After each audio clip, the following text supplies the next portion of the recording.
You're in my way!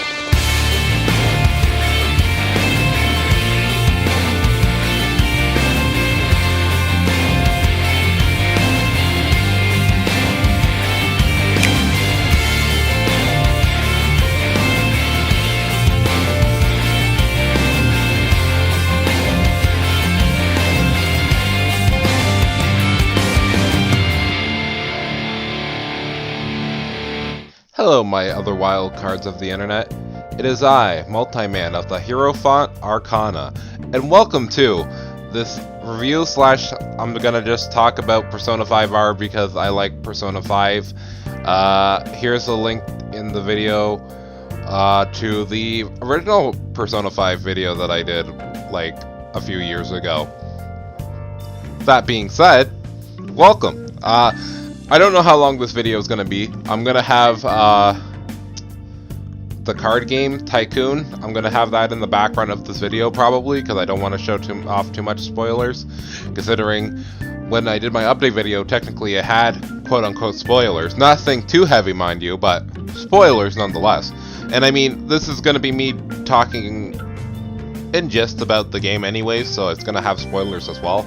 I'm hoping I'm not going to make this any longer than, I don't know, 20 or 30 minutes. We'll see. We're gonna get there as we get there. Alright, so I guess I should start with saying that I beat Persona 5R, I believe, if I check the date right now, Tuesday, which would be the 28th, I think, or the 27th? No, the 27th, yes, the 27th of April. I had a little bit of, hard time catching up to where everybody else was, because at this point I think most people who got the game on March 31st beated it like halfway through April. Me, unfortunately, because I have family, I ended up having to wait an extra week to actually play it. So it ended up taking me, I think my ending score or ending time for the game was around 110 hours or a little bit less than that. But again, mostly what happened in the game, for me at least, during this playthrough, compared to my first playthrough, is that, I was trying to do all the new content, because, again, don't get me wrong, I like Persona 5 and Persona 5R. I played Persona 5 at least 4 times trying to get Platinum. If you want to know, I am at 94% on that one. And Persona 5R, I platinumed that on my first playthrough, and also is my only game that I've ever platinumed on my PlayStation. So to put that into perspective, I was playing the game as optimally as possible, but also being able to get all of the PSN achievements or PlayStation achievements instead of stuff in the game. So I guess how I can break this down is that I guess we'll talk about the gameplay first, then we'll talk about the story, and then I'll talk about my overall thoughts, I guess. I guess that would be a good way to do that. I'm being kind of scattered-brained because, again, I'm not doing this with script. I just like going with the free flow of thinking about the game. Alright, so let's begin. Okay. I'm ready to go. So basically, let's talk about the gameplay of Persona 5R because there's been some good quality of life changes in Persona 5R that I would like to talk about for those who are on the fence of getting what people have been saying is basically a definitive edition of the way to play the game. For me personally, that's how I feel it is, rather than just a reimagining of it, because in the game, certain things that were in the first game, such as unlocking Baton Tap Pass, actually is a crucial thing that you get at the beginning of the game, instead of waiting until almost into halfway through, halfway through what dungeon? I think it was the second palace slash dungeon, which is a lot more consistent and allows the player to actually toy around with the ability of having Baton Pass. And Baton Pass in this game is basically a follow-up system where it's like, if you hit an enemy's weakness, then somebody else in your party who has a weakness, or if you want them to use their skill in a more powered up state. You basically hit a weakness, you can pass the ball to somebody, and then either they will hit another weakness and you pass the ball again, or you can just end the passing around by just ending on a person prematurely. So that's a bonus because in the first game, the only way you could unlock them was through their social links / confidants, which was kind of like because it's a good game mechanic, don't get me wrong, but if you got later characters, let's say like Haru or Makoto, you basically wouldn't be able to get their baton pass and be able to make the most use out of them until like you're halfway done their social link, which also meant that means you couldn't use them very effectively if you wanted to use them for the dungeon that they would be, you know, assigned to, or palace that they'd be assigned to. But now that baton pass is something that you get right off the bat, there's a lot of cool things you can do with it in this game that also got buffed in a way that also, if you get a full rotation of baton pass, the last character who gets the last baton pass basically gets their move doubled in power. I think it's only doubled in power. I think it only scales like 0.3, then 0.5, then 0.7, and then I believe it's 2 times. Don't take my word for it or anything, but that's what I think it is. Because once you max out your baton pass, you basically get whatever character it lands on. Their skills cost 0 SP, which is pretty good, or 0 HP if it's a attacking skill, and basically it's at the max power, which is super good and super useful for your main character if you baton pass it to them last, so they can continue to be able to go through the dungeon without wasting all the resources. Because again, having a Kai, this is the main character's name, by the way, if you didn't name your character. Akai basically is super OD because he has the wild card, and being able to baton pass him to get 0 so he doesn't waste all of his resources, because he's going to be the one who can hit most weaknesses almost all the time anyways, is really good. Which leads to the next quality of life change. Guns are OP and are actually useful in this game. There are several reasons why this is. I'll talk about the first one, and the main one that made the first game not even use them as much. So in the first game, you would have your gun that you would be able to bring into each dungeon, and basically when you use your gun, you would have a certain amount of shots in it, and then you wouldn't be able to use it anymore. They took that out entirely. Basically each gun has a certain amount of rounds to it. So let's say the first gun you get 6 shots. And once you use those 6 shots in the one battle, then you wouldn't be able to use them anymore for that battle. But you would be able to restock every time you fight a new enemy, because since it's a new enemy, their cognition doesn't know that the gun is empty. So basically you would have infinite ammo per each fight you have. Just you wouldn't be able to use more than what your clip in your gun has. Which is really good. I really like that change because it makes it so you still have options to damage enemies and like baton pass, or just hit around weaknesses if they don't take physical damage, which is nice.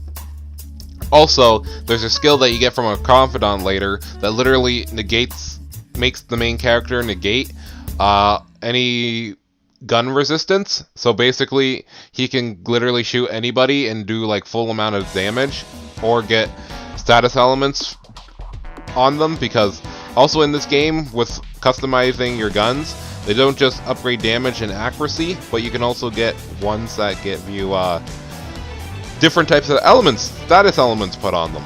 Now, and that's gonna be our tie-in to our last and most blissfully added, most graciously added, and most, I would like to say, to me, I'm just glad that they actually used the system that they put in the first game but didn't really expel on, which is the technical system, which they really hammer in the first dungeon, where it's like, hey man, if this enemy doesn't have a weakness or a clear thing to target so you can get a lot of damage, get a load of this. So basically in this game, now when you inflict status elements, if you use a certain corresponding element or attack, you will now be able to hit a technical, which basically is the same as hitting a weakness, but it's only given to you by weakening the foe by inflicting something on them. So let's say if you land sleep, your magic attacks will do a lot of damage. If you will be counted as a technical and do a lot of damage if you hit them, which is great. If you hit, I believe, freeze, enemies who were immune to physical attacks will now not be immune to physical attacks, which both counts as physical and gun, which is super great. Enemies that are shocked get tore up by any physical attack at all. If they get burnt, if you use wind, blows the fire on them and heats them up and gets a technical. There's a few more like Dizzy, Confuse, Despair, and Mind Control, which all are, I think, both nuclear and psychokinesis based. Also, they really buff psychokinesis in this game, because in the last game I didn't feel like psychokinesis was a very good skill, only for like some of the enemies, and that usually were the boss enemies where you would want to have it. But now, thanks to technicals being more of a prevalent thing and also status elements being more useful overall, being able to technical people using Cyodyne and stuff is like actually damaging. Having stagnant air, which makes enemies more susceptible to status elements along with your team, immaculate. Basically, if you have any sort of boost for any of your personas to land status elements better, you have a better chance of being able to survive a lot of nonsense and being able to even destroy the strongest of personas with no weaknesses. That being said, however, this only gets also more gets more OD, because now we're going to talk about two other things that get added to this game that make these things great. So, for my playthrough of 100% Platinum, not 100% in the game and all of its own in-game achievements, but just in Platinum, I played on Merciless, and I wanted to do 100% Confidants, and wanted to fill out as much of the compendium as I could. I'll have you know that I'm at 97%, and a lot of those personas that I couldn't fuse are in the New Game Plus stuff, so I'll eventually do that. Probably not right away unless I want to do more video content on this game, which then I will definitely do another Merciless playthrough, and I will probably just record the footage as I'm playing through it. But there's another thing that they add to actually make your baton pass and technical damage better, which is the Penguin Sniper activity that you can do on your free time, which basically, if you play darts with your teammates, you can increase their baton pass for them, along with yourself. Or, if you play billiards, you can increase the technical damage to the point where you can actually knock down enemies almost every time with your technical damage, which is actually silly and stupid as it sounds. Both of these mechanics, hand to hand with also playing on the hardest difficulty for me, made this game a breeze and super fun to play with, until the enemies sometimes still randomly got status elements on your character, or got random crits, but that aside, that makes the battle system so much more in tuned, and it allows you to have so much more flexibility. Though I will say there are some things in this game that certain enemies or certain bosses don't allow you to take advantage of it, but it's okay. I won't get mad at them for that. It's just one of those pet peeves that I have where it's like, oh man, it really sucks that now I don't get to use half of these tools that I have set up, because bosses don't care about any of this, so it's just a slugfest. Because there was a handful of bosses in this game that not only were they immune to status elements, so you couldn't get technicals, but if they would also get constant powers to debuff and buff themselves, and if your teammates got hit and got critted on by a physical attack, then you were put into a really big disadvantage state. Now, this might just be me because I was playing on Merciless, and it probably was, because Merciless doubles the damage from crits and I believe magic spells as well, or hitting weaknesses and technicals. So basically I was doing almost the what was it? The damage cap near like the 6th palace of the game, which is saying a lot because that's a lot of damage to be thrown around at that time, but I digress. Well, I guess the only other thing I can mention about the gameplay, because there also is the, you know, school life slash, hey, let's max out our confidants so we can get more broken abilities. Due to the fact that Baton Pass is now not locked behind confidants, you end up getting some good other skills that help with negotiations, which I never did because I was trying to fuse every persona, so I ended up having just fused up most of them instead of negotiating with most of the demons. But you were given new abilities to either stop enemies from acting, or get new negotiation abilities, or just new abilities in general that help out with the quality of the life changes. So, that being said, there also is another few things I think I should mention, like, also when fusing personas in this game, you have fusion alerts, which allow you to get guaranteed better items, and more rare items and fusion skills for your personas, which is really good.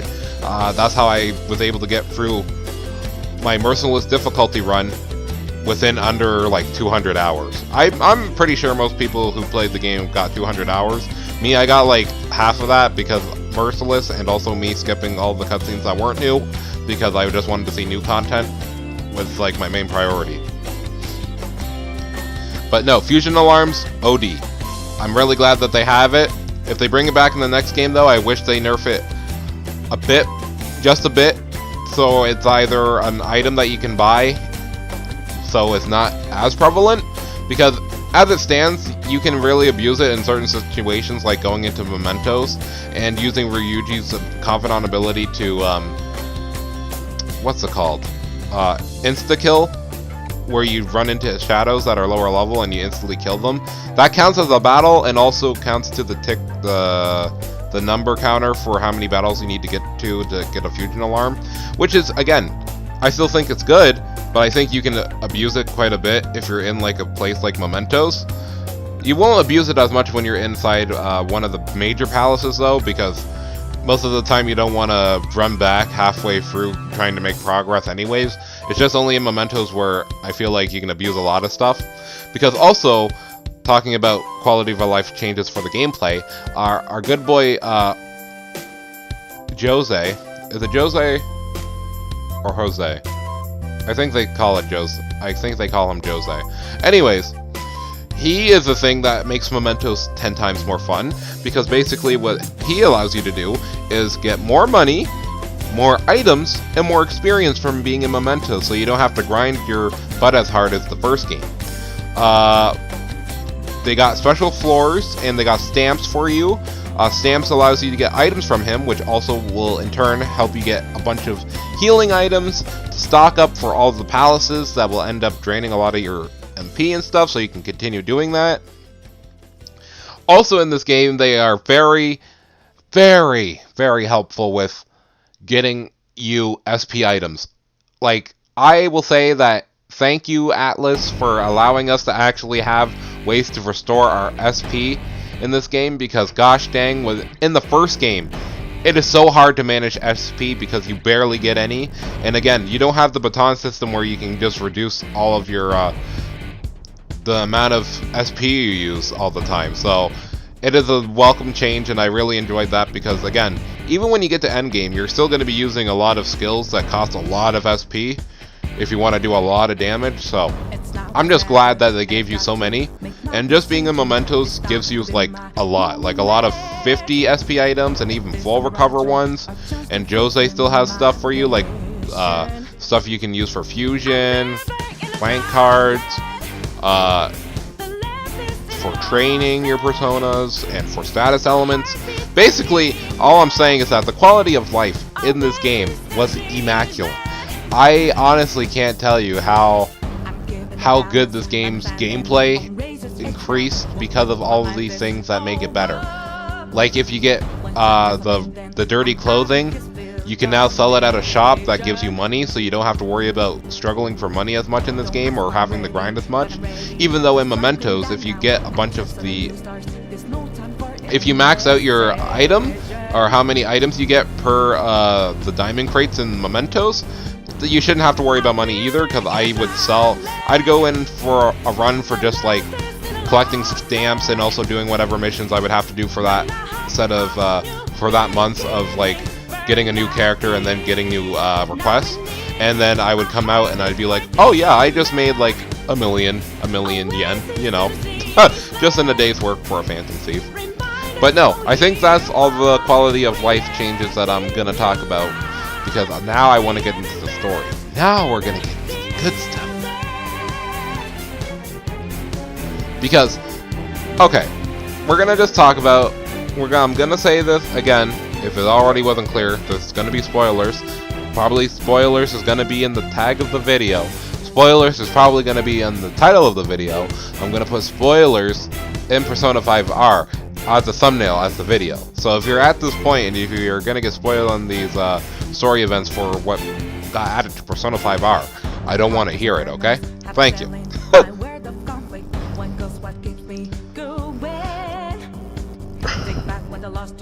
Where do we even begin? So basically, I would like to say that a lot of the character portraits are very nice in this game. I really do like that.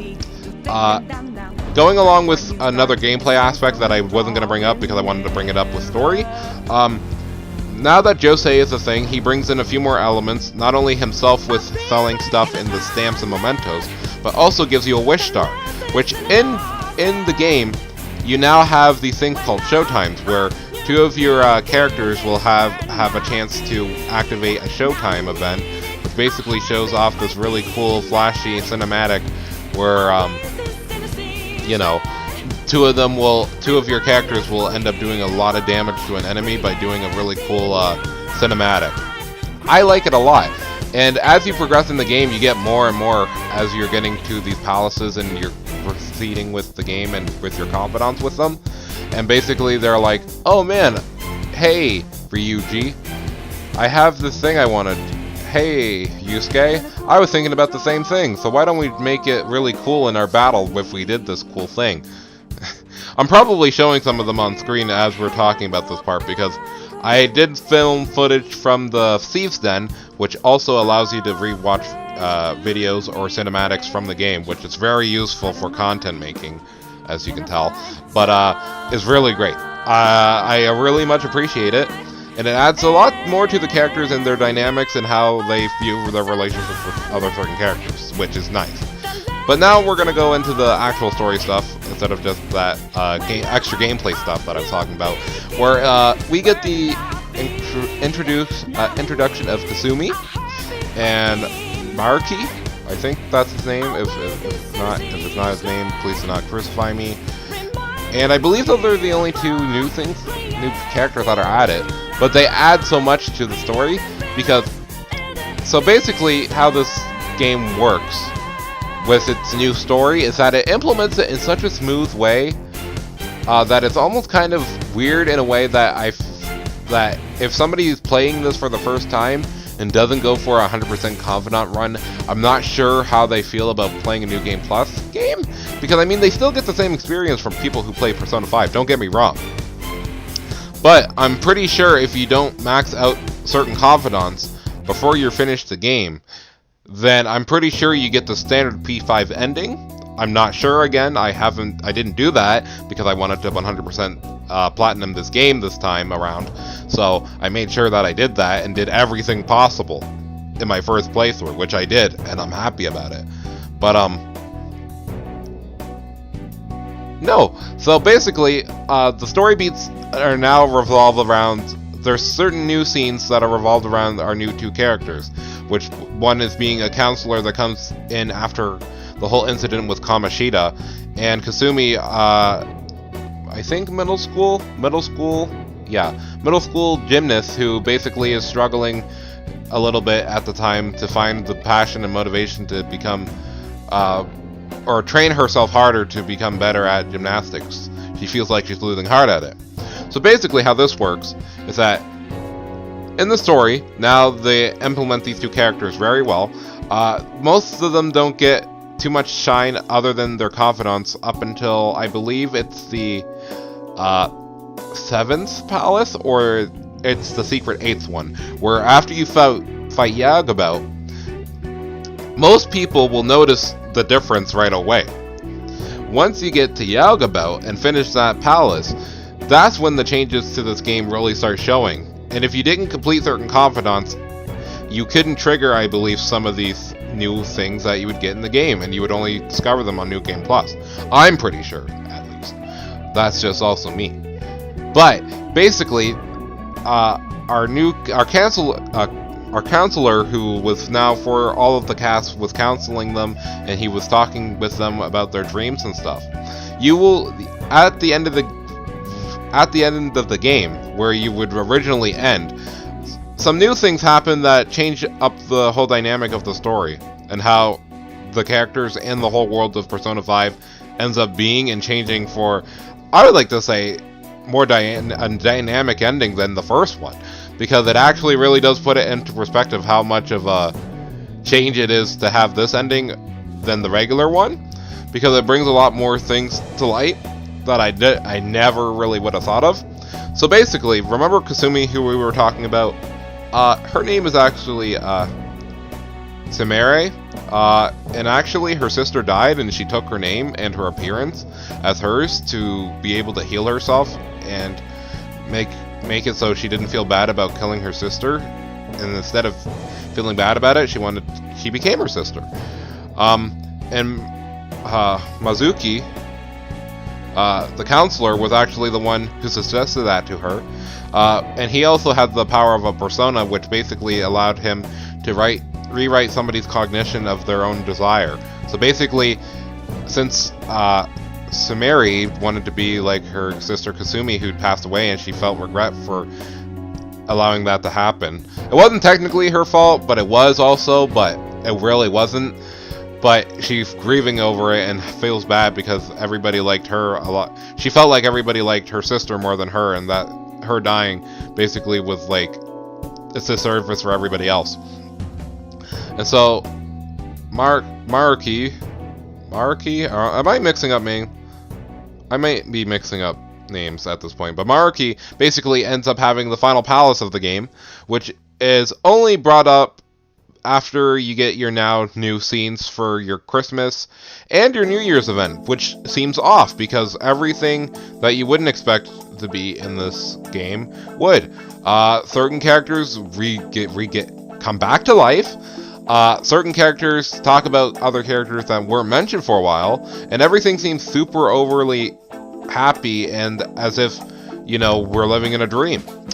Which turns out you are, because Mizuki's palace ends up being a place for, a euphoric utopia where people can live to be in their dreams, or their dreams scenarios of being with whatever they really desired, without having to strive for any pain or strife, just being able to be happy without having to worry too much about anything else. I mean, for me, it's a relatable villain thing, because at least for me, most of my life has been like, oh yeah, I definitely would sacrifice a lot of things for other people's happiness so they didn't have to feel the same pain and suffering as I have, because to me, I don't like having to feel it either. But if other people's happiness is equated,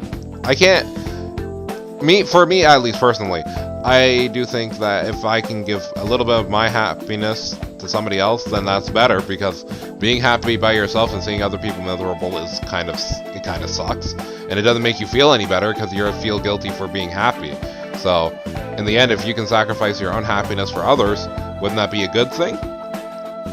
But the whole thing is about this final palace is that Sumire now comes to terms with the fact that, she doesn't want to run away from the fact that she's her own person and not her sister. And she wants to learn how to forgive herself so she can move on, but also find her path by her own guiding hand instead of, the counselor's, which is Mizuki's. But he is still stuck in the past himself with regrets to not being able to help his girlfriend that he then decided to let go, because when he awakened to his persona, he was able to heal his girlfriend, but she forgot all memories of him.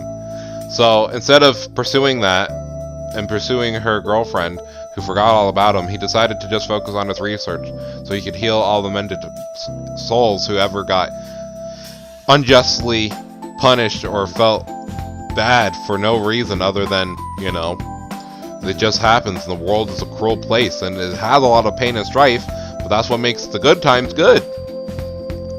The story beats are super good. I'm not even doing it a real powerful service here.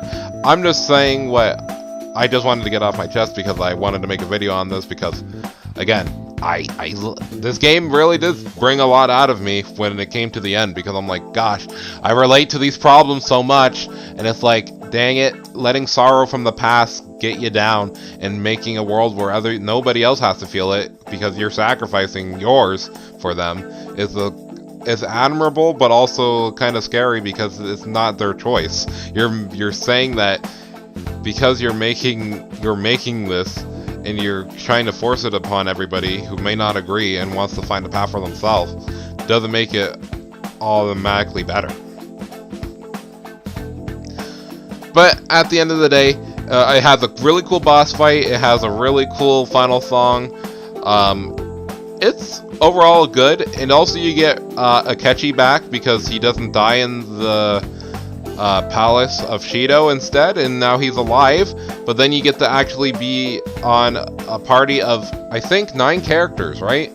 We got Ryuji, An, Yusuke, Makoto, Futaba, Haru.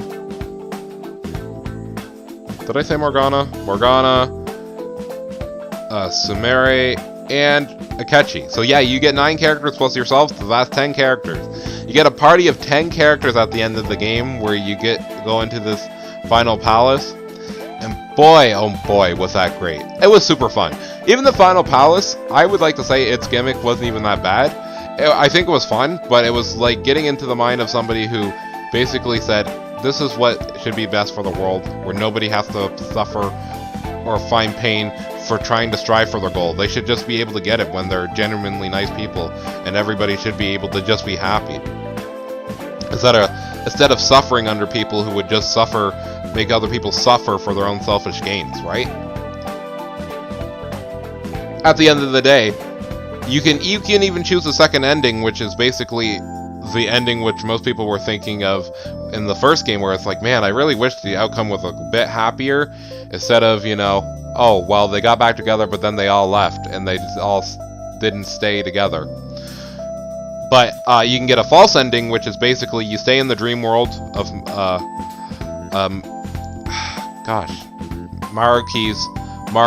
think it's Maruki's, right? Maruki's palace / cognitive world, where everybody just stays happy and they're cheerful and they get to all hang out with each other for the rest of the time, and basically, yeah, they just end up just being close friends. Akai just stays for another year and finishes his school there. You know, everybody is just happy and just alive, and Akechi's still alive, you know. But in the actual true ending, it ends up that everybody just does their own thing, because, again, in this game, it makes it, because, again, they also have Persona 5 Strikers coming out. I'm hoping, because of, you know, stuff that's going on in the world right now, it probably won't be this year, but probably, I would like to say maybe next year. We'll see Persona 5 Strikers come to the Nintendo Switch and PlayStation, and we'll be able to play that and experience where the story leaves off from that game. And we'll probably include a lot of stuff from Persona 5 that, I mean, a lot of the Japanese players and people who've already ported in that game will already know about, rather than me. But, you know, I'm excited to see how that's going to branch off, because, again, like at the end of Persona R, everybody's going their own separate ways and doing their own things, but they'll eventually meet up, I guess, for maybe a summer vacation thing. And then, oh man, wacky mayhem is about to happen. Because, you know, that's what happened in Persona 4 Arena, you know. Golden Week happened, and then they just fought for, like, a few days. But yeah, I think that's basically everything I really wanted to talk about. The only other few things I'll mention, I really do like the quality of changes to all of the dungeons, all the main palaces, by the way. by having will seeds that give you back SP, because again, Atlas, thank you for giving us ways to regenerate. Being able to have alternate routes and alternate scenes, where if you take certain things with your grappling hook, or you just take regular routes, you get to see different sides of the palace. Again, all the boss got updated. Some are very good, and some are just questionable because I personally didn't enjoy them. Even just because I was playing on Merciless, I probably didn't enjoy them. Probably would have been different if I played it on hard or normal, whatever. But I wanted to enjoy the game in a harder difficulty because I'm already used Persona 5 and the tools were all there. It's just that some of the fights in the game were like any of the fights that I thought were bad for their own individual reasons, but all of it all together was good. Like, I don't have much to complain about. I'm just surprised that the game ended up turning out so good as it did, because again, Persona 5 was already good. Persona 5R is the definitive edition of this game. It is the way that you want to play. It has replay value up the wazoo. There's in-game achievements that you can get for your Thieves Den, which is where I'm playing Tycoon, where basically all your Phantom Thieves will just be showing up there and you just play, hey, let's play some cards. Or you can decorate to whatever you want to do. And you can make snapshots and you can send them online. You know, it's all fine and well and it's fun. But that being said, guys, I've been talking for well over a half an hour. It's almost noon for me, and I've been playing Animal Crossing recently, so I might have to hop back on in a bit, so we'll see about that after I'm finished editing this video. But thank you guys for listening to me ramble about Persona 5 once again. Once again, I'm letting you hear me ramble about a JRPG that I like, so thank you. Thank you for that. But, yeah, the next time you guys will probably hear back from me is either be in a Mario Maker video, or heck, it'll probably be in the end of May when Xenoblade Chronicles Definitive Edition releases. And I actually play that for the first time instead of just watching a playthrough, so it'll be fun. But until then, I have been Multi-Man of the Hierophant Arcana, and I will catch you lovely cows on the internet next time. So ciao ciao, until our next meeting.